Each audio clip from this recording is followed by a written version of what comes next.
Hello students, welcome back. Let's go to section 4, but section 4 I'm going to regard it as an optional section.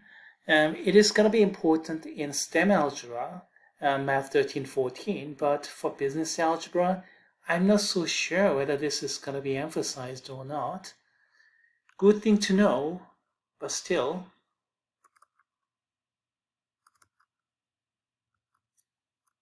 And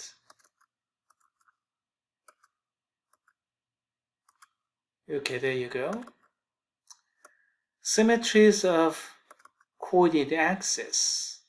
So symmetry about y-axis, substitute x by negative x, and does it remain the same? If it remains the same, then you're going to get symmetry about y-axis. Is there an example? Okay, here we go. Symmetry about y-axis. So replace x by negative x. What do you get? Negative x squared. Well, negative will just disappear, right? Because we have even power. So you're going to get the symmetry about the y-axis. Indeed, you have a symmetry. How about this one? Replace x by negative x here. Then what do we have? We have negative squared. Negative will disappear, so it'll remain the same. So we'll have symmetry about the y-axis, as you can see. How about this? Replace x by negative x, so negative squared, so negative will disappear. So yes, it'll remain the same. So we'll have symmetry about the y-axis. Let's check. Yes, indeed, symmetry with respect to y-axis. Finally, how about this? xy equals 1. Replace x by negative x. Negative xy versus just xy, that's different. So you're not going to get the symmetry about the y-axis. Want to check? Look at this. Flip it over, this part, with respect to y-axis. Oh, I don't see anything here. So no symmetry.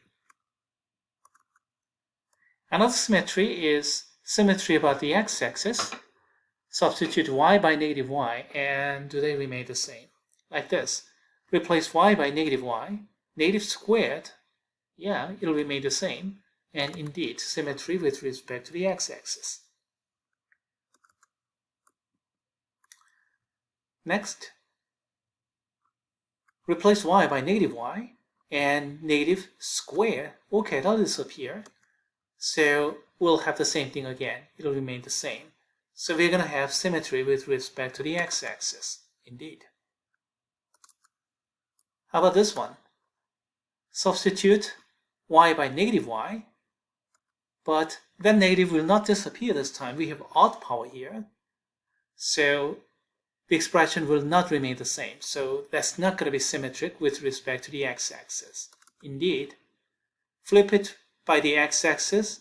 Do we have something down there? No, nothing. So no symmetry with respect to the y, with respect to the x-axis.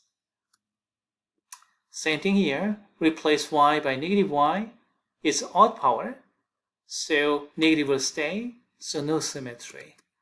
If I flip this over to the other side, down here I get something, but no. If I flip this with respect to the x-axis, do I get something over here? No, not really. So no. Finally, symmetry about the origin. This time substitute both x by negative x and y by negative y. All these are even powers, so negatives will disappear. So yeah, symmetric by origin.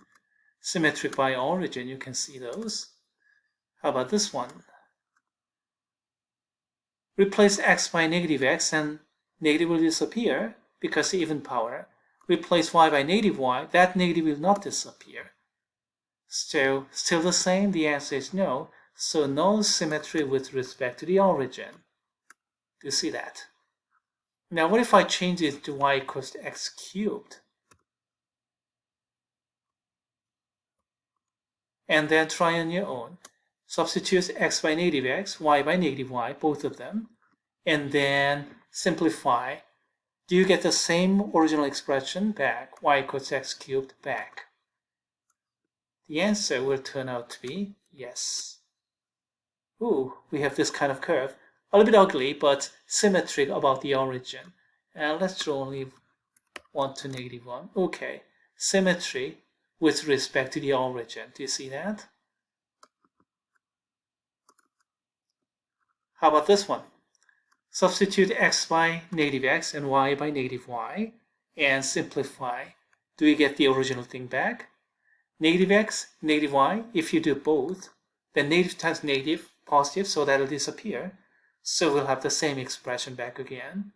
Indeed, you have symmetry about the origin.